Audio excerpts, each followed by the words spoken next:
অনিহিত তিনি গোটা জমদূত আগে উপস্থিত ভয়ংকৰ দেহা যেন আঙাৰৰ কুঞ্জ ৰঙা দুই চক্ষু পকাৱে যেন কুঞ্জ ভয়ংকৰ ৰাহু বাও খেদি আখি আছে যেন তিনি গোটা ৰাহু আমি এক হাতে ডাঙৰ হাতে জৰি শৰীৰৰ ৰুময় আছে স্বভাৱ কিহৰি বিগত পিংগত দেহা পুৰুষ শতাংগ ভেঙুৰা ভেঙুৰি ভৰি চুলন্তৰ টাংগ এই কথাখিনি আপোনালোকে গম পাইছে যেতিয়া তেওঁ মৃত্যু সময় উপস্থিত হোৱাৰ লগে লগে হৈৰাক বিপ্ৰ মৰণৰ সন্ধিতা ওচৰ পালেহি তেতিয়াই যেতিয়া চিঞৰ মাৰি দিয়াৰ লগে লগে পুত্ৰ বচাই ক'বগৈ নামটো যেতিয়া লোৱাৰ লগে লগে তেওঁৰ দেহতে থকা তিনিজন ভূতে তেখেতৰ যিটো আমাৰ অকৃত্য বা সেই তিনিটাই মূৰ্তিবন্ত হ'ল সেই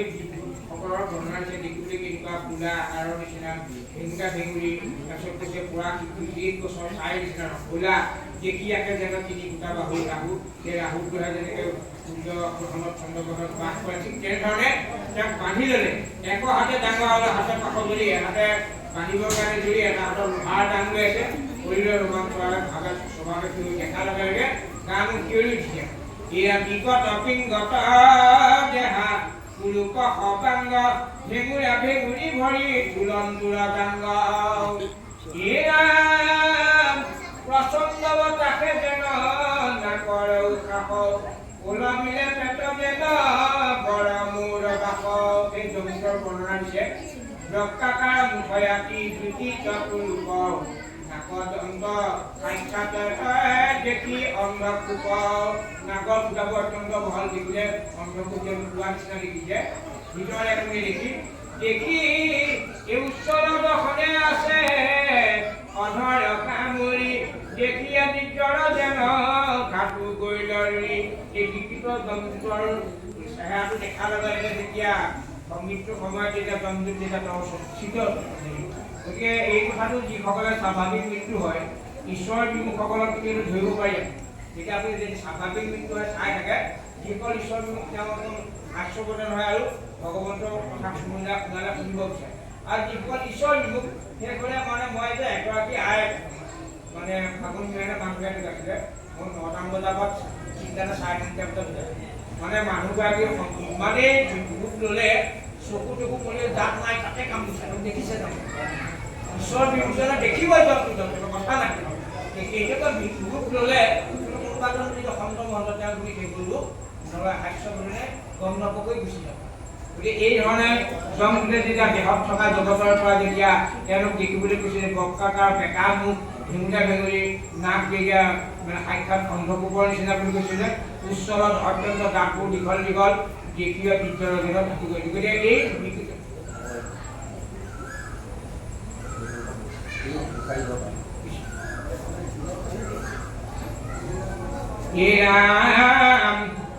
মুখ আনিলে আইলত কিছু তিনি জমদূত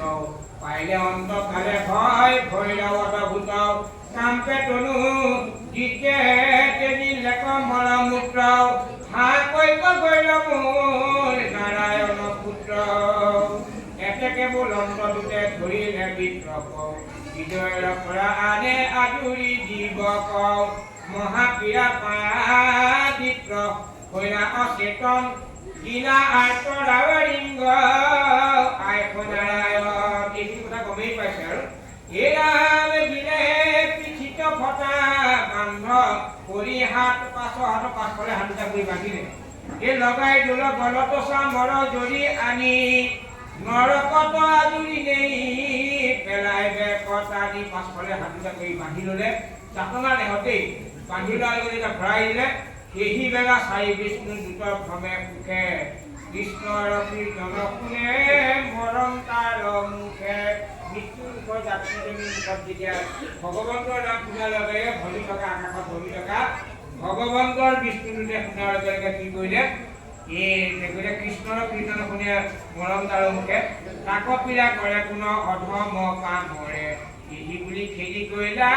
চাৰি সিদ্ধেশ বৰে গতিকে চাৰি সিদ্ধে খেদি আহি জমদূতক ধৰি লাগে মৰন্তে লৈ লেকনাম তাকো কৰে দণ্ড ৰহ ৰহ চকে কাটি কৰো খণ্ড খণ্ড আমাৰ প্ৰভুৰ নাম লৈলে হুয়া তাক নাহি ভয় বুলি হবে তেজিলা তাক ভকত বিরোধ পাইলে পরম আপদে পবন সঞ্চারে পাইলে চারি পারি করে সার সার বিপ্র কপারতে আপনি কুবা বেলা দ্রুত সমস্ত কবে পৰশু পাৰি ঘৰা কুটিৰ প্ৰহাৰ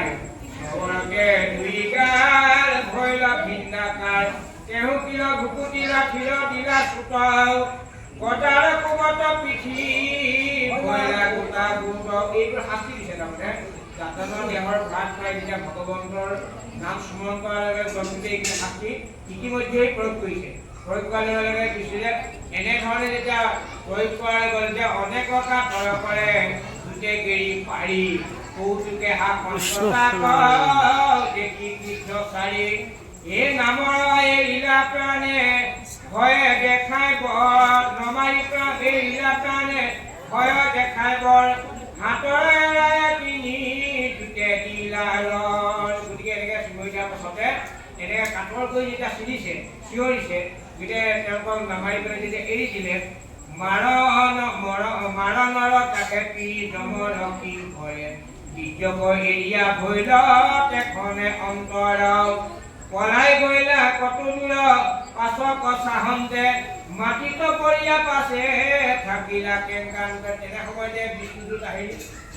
মৃত্যুৰ সময়ত যেতিয়া ভগৱন্তৰ নাম যেতিয়া শুনিলে মৰমদাৰ মুখৰ নাম শুনাৰ লগে চাৰি বিষ্ণুদূত আহি পেলাই এই জমদূতৰ হাতৰ পৰা কাঢ়ি লৈ পেলাই জমদূতক কোবাইছে তাৰমানে যে নমাৰি এৰিলা প্ৰাণে ভয় দেখুৱাই বৰ তেওঁলোকক প্ৰাণে মৰা নাই কিন্তু অত্যন্ত কোবাই তেওঁলোকক যেতিয়া প্ৰহাৰ কৰিলে মাৰণৰ তাকে শুনি জমদূতক কি কৰে বিজ্ঞক এৰিয়া ভৈলা তেখনক কৰে গতিকে পলাই গৈলা কত দূৰ পাছৰ পৰা নাচাওঁ গতিকে বহুত দূৰ গৈ পেলাইহে তেওঁলোকে উভতি চাইছে এনেধৰণে শাস্তি দিছে গতিকে এই কথাখিনিৰ দ্বাৰা ভগৱন্তক সন্মুখ হোৱাৰ লগে লগে চাচোন কেনেধৰণে ভগৱন্তই কৃপা কৰি ভকতজনক এই অত্যন্ত পাপী ভকযুক্ত শৰীৰটোৰ পাছতো উচ্চ পাছে নাম লৈ ভকতজনক কেনেধৰণে চাৰি বিষ্ণুত আহি পেলাই ৰক্ষা কৰিছে এই কাৰণেহে খৰ উকাহতা পতে দি হ'ব দে পাছে কৃপা বয়সীটো চাৰি পাৰি সদে এইখে দেখাই আদিত্য মহা ৰূপ মনোহৰ চকে কাটিলে কবান্ধ হাতৰ পাৱৰ এই জাতান দেহত সোমাই থোৱা জীৱাত্মা ৰূপী সেই দেহটোক যিটো বান্ধ আছে সেইটো কাটি দিলে আৰু তেওঁলোকৰ যিটো চকে সেইখিনি কটাৰ পিছত দেখাই আদিত্য মহা ৰূপ মনোহৰ ভগৱন্ত বৈকুণ্ঠপতি ভগৱন্ত আৰু বৈকুণ্ঠপতি বাকীসকলৰ ভগৱন্তৰ 32 অলংকাৰযুক্ত শৰীৰটো আৰু তাত থকা যুৱকসকলৰ 30টা অলংকাৰ চাৰি যুগৰ 30টা অলংকাৰ আছে বস্তু মানৰ শ্ৰীভক্তমান সন্ধিয়া ভগৱন্তৰ বেছি গতিকে এই 30 অলংকাৰযুক্ত শৰীৰটোৰ সৈতে মনোহৰ ৰূপটো যেতিয়া অজামিলৰ দৃষ্টিগোচৰ কৰাই দিলে এই জমৰ দুটৰ হাত এৰাই অজামিল সুন্দৰ বিশেষী শৰীৰতে প্ৰৱেশ পূৰ্বৰ যিটো অজামিলৰ নৰপুৰীটো তাতে সোমাই গ'ল সোমাই দেখি আপুনি আচৰিত বিস্ময় হৈ আছে জবৰতো তৰৰ কথা পুনিওক পাছে এই চাৰি ফুটৰ ৰূপে দি পেলাই অজামিলে ইয়াৰ পাছত ক'ব গৈছে মই কি এনেকুৱা পাপ পুণ্য কৰিলোঁ তাক মই ইমান পাপ কৰাৰ পাছতে এই বৈকুণ্ঠপতি চাৰি ফুটক মই দেখা পালোঁ গতিকে মই কিবা নিশ্চয় পূৰ্বত মোৰ সংস্কাৰ চলিৰ পাছত ক'ব গৈছোঁ তুমি হ'ব কোন কৈৰ পৰা আশা ৰাখি তোমাৰ ঈশ্বৰ কোন কহিও প্ৰকাশী এই কেনে ধৰ্ম কৰা ধৰ্ম ৰাজাৰ আজ্ঞা কোনয় অপৰাধে ক্ৰোধ কৰিলাই আমাক গতিকে বিয়া পাই যেতিয়া দুখসকল আঁতৰি গ'ল মহাভয়ে ঘৰত কঁপিছে আৰু কঁপি খুচ হৈ ভয়ে নমাই মাক ঘৰত মূৰ দুটা কৰি পেলাই জন্মৰ তিনিজনকেইটাই কৈছে যে বিয়া পাই দুখ কৰিলা বহুত গৈ পেলাই কৈছে মহাভয়ে কামবয়ত দুটা হাতত ধৰি কটো বেলি সুস্থ হৈ ভয়ে নমাই মাকক তুমি ক'ব বুলি কৈছিলা গতিকে হাত তোমালোক কোন কি কাৰণে জন্মদাৰ মানে আমি অধিক জন্মৰ দিনত আমি এইখিনি কাম কৰিছোঁ তুমি কোনো কৰিব পৰা আশা কি তোমাৰ ঈশ্বৰৰ কোনো অভিযোগ প্ৰকাশ তোমালোকৰ প্ৰকৃত ঈশ্বৰ তোমালোক ক'ৰ পৰা আহিছে কেনে ভংগ কৰা ধৰ্ম ৰাজা আমাৰ ধৰ্ম ৰজাৰ আজ্ঞা তোমালোকে কিয় ভংগ কৰিছা শুভ অপৰাধে শুভ কৰিলা আৰু আমি কি দুখ লগালো যিটোৰ কাৰণে তোমালোকে আমাক খং কৰিছা আমাক মাৰিছা গালি পাৰিছা তুমি কিয় কৰিছা এই কবিতা ধৰহে শুনিছে নপাৰি সিদ্ধ তয়ুতম দেখো তুমি অৱচাৰি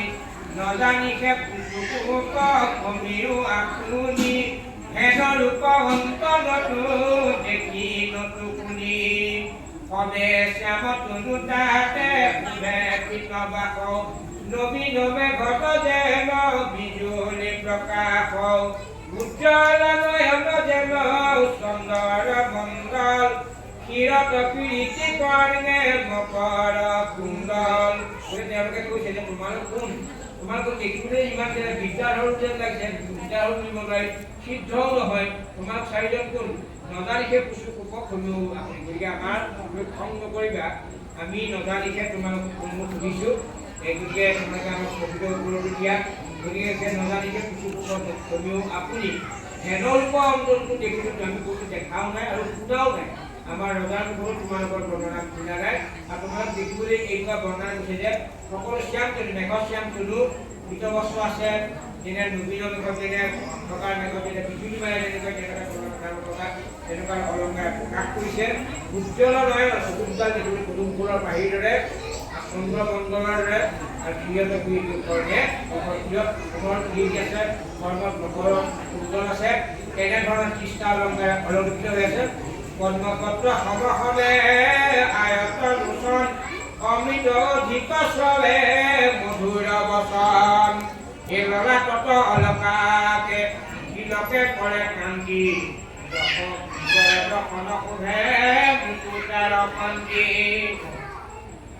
নতনা কিতাবে নজলে তিলকিল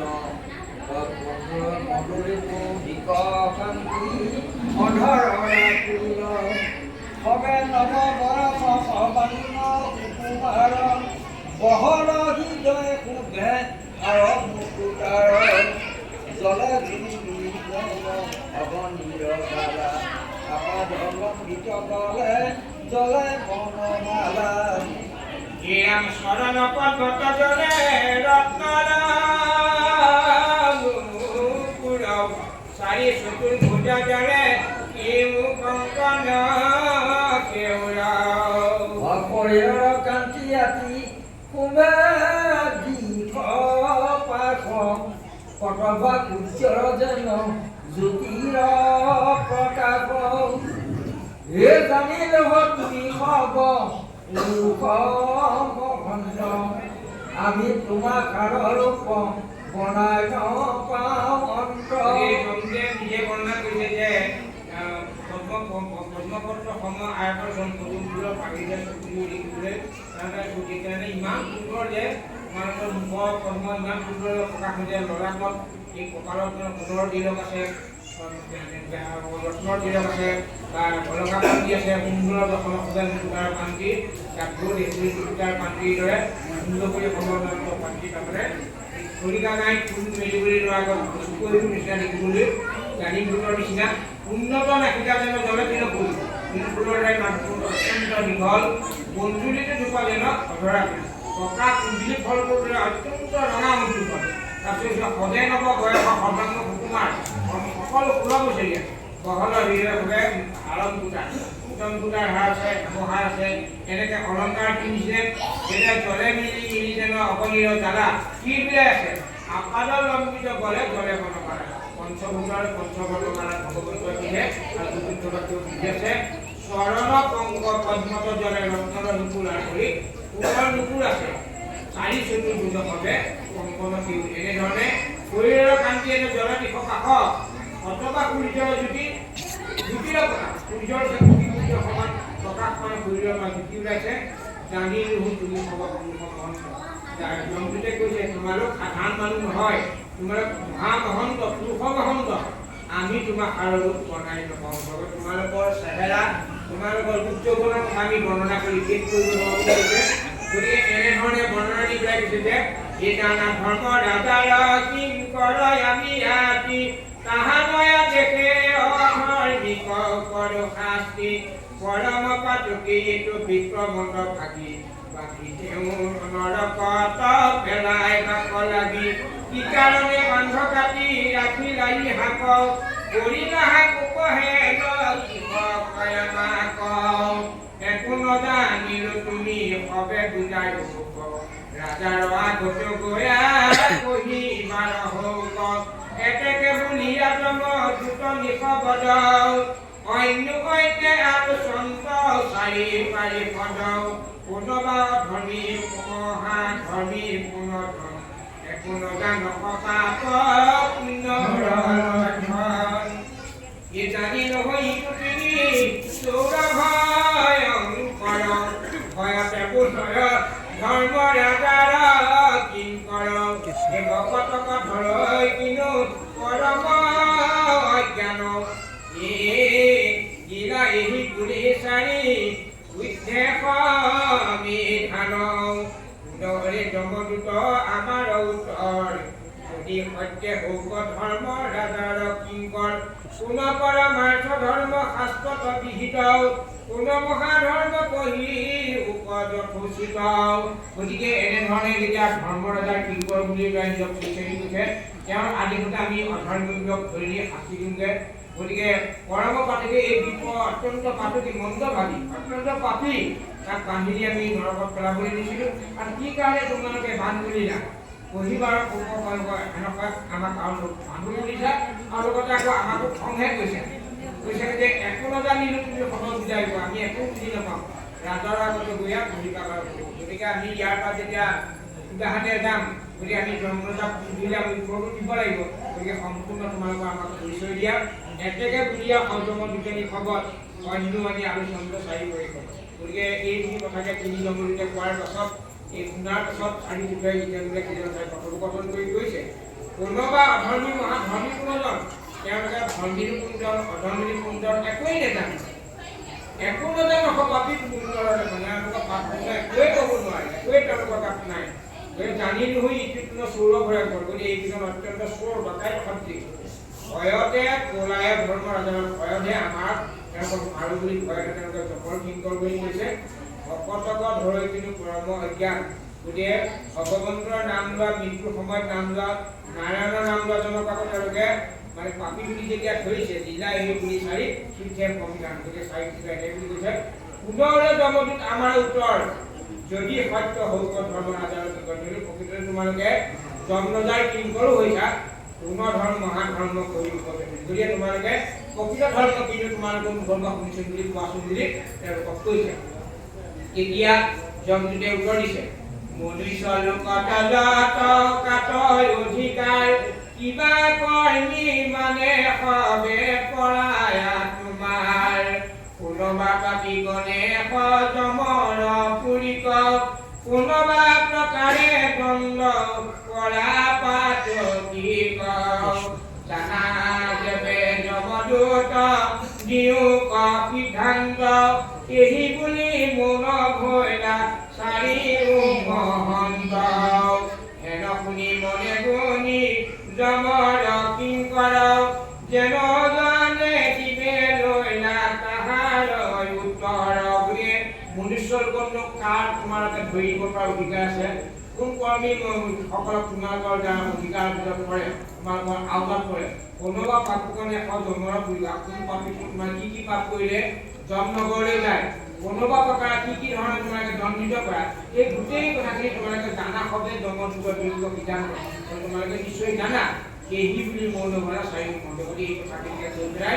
তেওঁলোক চাৰিজন মনে মনে থকাৰ পিছত এই কথাখিনি শুনি পেলাই জমৰ কিংকৰ অধ্যায়টোত উত্তৰ দিবই কৈ গতিকে হেন শুনি মনে শুনি জমৰ কিংকৰ যেন জানে দিলা নিদিলা তাহাৰ ওচৰত যি জানে সেইখিনিকে তেওঁলোকে জমৰ বৰ্ণন কৰি সেইখিনিকে বৰ্ণনা কৰিব এই অধ্যায়টো আমি পঢ়ি অহা যিটো অধ্যায় এই অধ্যায়টোত আৰম্ভ হিচাপে সাংস্কৃতিক হিচাপে সুন্দৰভাৱে তুমিজনে আমাক সমস্ত মানৱ সমাজলৈ সভাত থকা সমস্তজনে আহ্বান জনাই গৈছে পুনা সভাসদ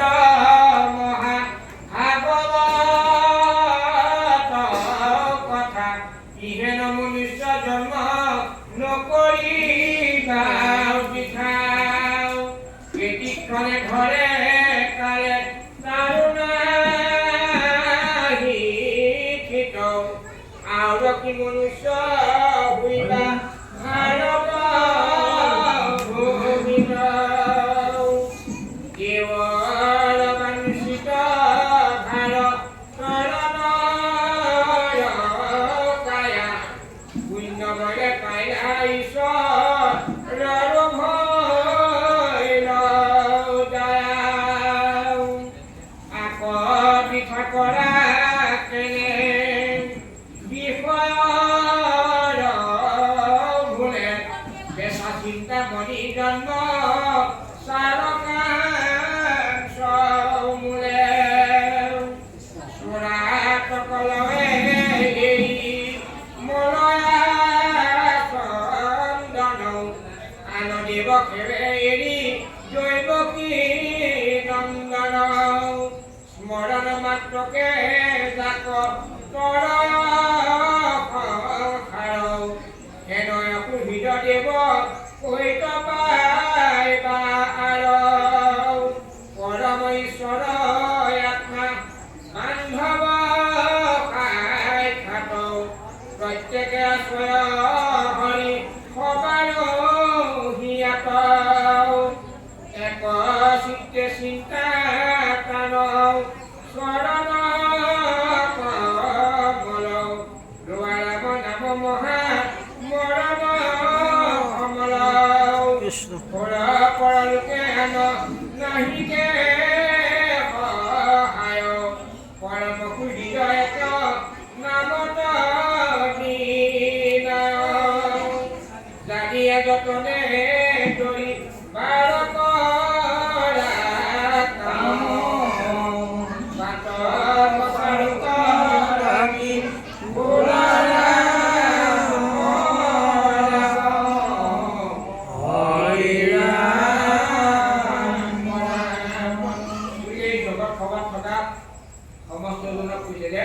মহাভাগৱতৰ কথা তোমালোকে শুনা এই এনেহে মনুষ্য যাতে বিঠাই নাযায়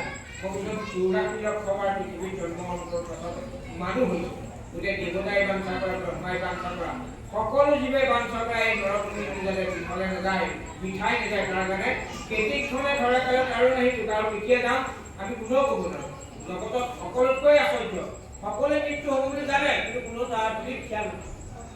সকলোকে আছে মৃত্যু বুলি হম বুলি সকলোৱে জানো আমি কিন্তু কেতিয়া হম কোনো নাজানো গতিকে এইটোৱে আশ্চৰ্য কথা যে ইহেন মনুষ্য জন্ম নকৰিও কথা কেইদিনখনে ধৰে কালত আৰু নাহি চিত আৰু কি মনুষ্য হইবা ভাৰত ভূমিত আৰু যে ভাৰতবৰ্ষত নৰতনু ৰাম নাম কৰিযোগ আৰু লগতে আমি কৰিছোঁ শ্ৰীমন্ত শংকৰদেৱ সংঘ এই পঞ্চ সংযোগটা আমি গুণাই পাম তাৰ কোনো নিশ্চয়তা নাই আকৌ যে মনুষ্য হ'ব গতিকে কেৱল বাঞ্ছিত ভাৰতৰ নৰক আদিগুণাই বাঞ্ছা কৰা পুণ্য বলে পাইবা ঈশ্বৰৰ ভৈল আৰু ভগৱন্তৰ আমাৰ প্ৰতি দয়াশীল হৈছে নহ'লে এনেধৰণে দুৰ্বুদ্ধ সংস্কৃত থকা ভাগৱত আমি পঢ়িবলৈ নাপালোহেঁতেন সেইকাৰণে কৈছে আত্মবিচাৰ কৰা কেনে বিষয়েৰ ভুলে এই দুৰ্লভ মনুষ্য জন্মটো ইমান ব্ৰহ্মা সৃষ্টি কৰা ব্ৰহ্মাই বাঞ্ছা কৰা দেৱতাই বাঞ্ছা কৰা সকলোৱে বাঞ্ছা দিয়া বুলি যে পাই পেলাই যাতে